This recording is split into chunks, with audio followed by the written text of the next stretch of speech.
What the finance? Oh, wallet romance.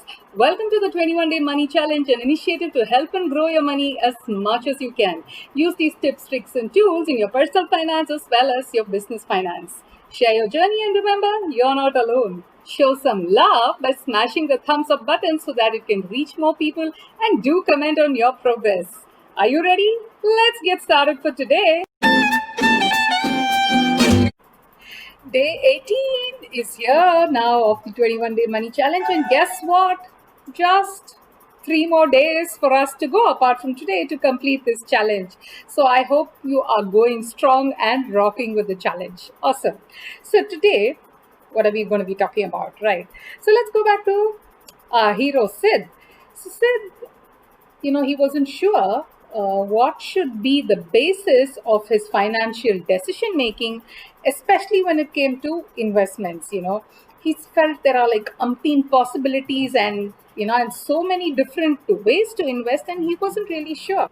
So he felt, very overwhelmed with the entire thing, and he also understood that there's no guarantee whichever investment it is, the probability of returns on maximizing an appreciation, the probability could be high, but one can never be sure of the exact amount of returns, or be it equity, be it appreciation. It's just land appreciation, real estate, gold, whatever. Sid was quick to realize that one cannot be 100% sure, especially if they are looking at a long-term period. So with this in mind, he was still again contemplating how much to put in each and what would be the best way of decision making. Of course, we already saw that it's important to diversify all your finances and your investments, so that should something happen to any particular category of asset, your entire portfolio is not totally gone. So what should be the good basis of deciding which investment is good for you or not? So as a thumb rule, especially if you're looking at, it could be the equity, it could be the real estate, gold, your commodities, whatever, the thumb rule could be like, get to know the markets. How is the market in general doing? Is the stock prices going up, or is there any particular industry that's affected? So what are the industry trends of a particular stock that you're planning to invest in? Or should it be real estate? What is the trend in the particular area that you're planning to invest in? Stuff like that. What is the top performing stock? What are the top performing stocks? What are the top performing mutual funds, for example? Or what is more importantly than any of these, what is your foresight telling you? What is your intuition telling you before you want to invest in something? What is that inner gut feel telling you? Take a moment's pause, pay attention to it, because many of these things you actually know what is the best thing for you. So if you don't get carried away by the external things, it's the best for you to rely on your internal gut. So just take a moment's pause and reflect on what it is actually telling you, and most importantly, take the required care and caution. Explore what are the choices that you have, and understand, most importantly, the financial implications of it, right? So let me again give you an acronym for today, but before I go to that, let me again share Sid what he was going through. So like we know, Sid has been wanting to start his school in the village that he came from. So, he was contemplating. He said, though it's a long term dream for him, he said it may be a wise idea for him to purchase some land there and keep, so that when he's ready to get started with the school, he would already have the land in place, and then, he just has to do the construction of the school. So, with this in mind, he went to his village, and then he shortlisted two pieces of land which he thought was suitable for the school that he wanted to open. Now, Sid was in a dilemma. He didn't know which land to opt for, and what are the risks involved, and many other associated factors.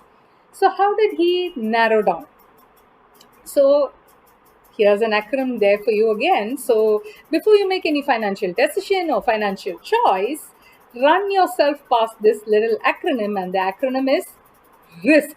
RISK, risk. Yes. So where R stands for the rewards.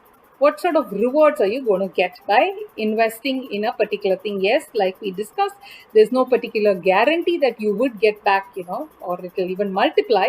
But based on your financial prudence, your experience, the market trends, the industry trends, and so on, what are the rewards that are you're expecting? So the two lands that Sid had shortlisted, one land in the village was, right bang on the main road, one of the prime locations of the village. The other one was slightly interior, you had to pass through some smaller lanes before you could get there. So the rewards that Sid was able to perceive was, he said, yes, the land, the primary one, which is on the main road, which is obviously very good because you're easy to get crowds and get noticed. And the one interior will take time because that place hadn't yet developed fully. So the rewards that he foresaw was, he said yes, by if he were to start the school immediately, he said, it probably made sense for him to invest in uh, the land on the main road because it was easier for the students to come by.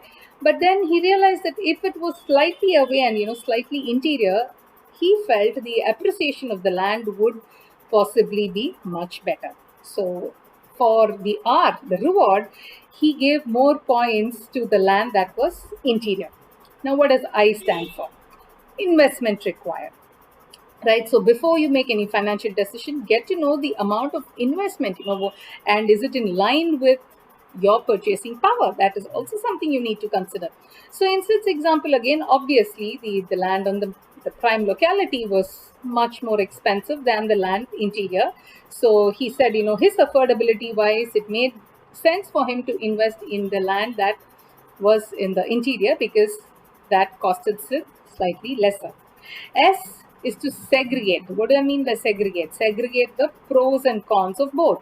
Now, Sid evaluated, he said, what are the pros in the land in the main road and what are the pros or cons of the land in the interior. Now, he realized the land on the main road, though it was good, the location was good, the accessibility was good, these were the pros. On the cons, he felt that, the place was a little too noisy and may not be so conducive for a school.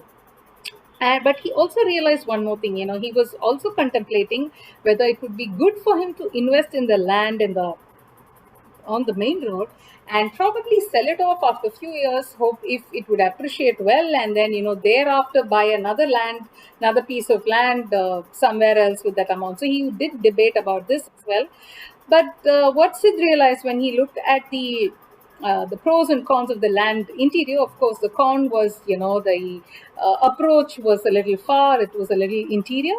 But the pro he realized was, by the time the school would be up and running, he felt that that particular locality, would improve tremendously, and having a school there would be a big bonus for not only that piece of land, but the land in the vicinity as well, for that to appreciate very well.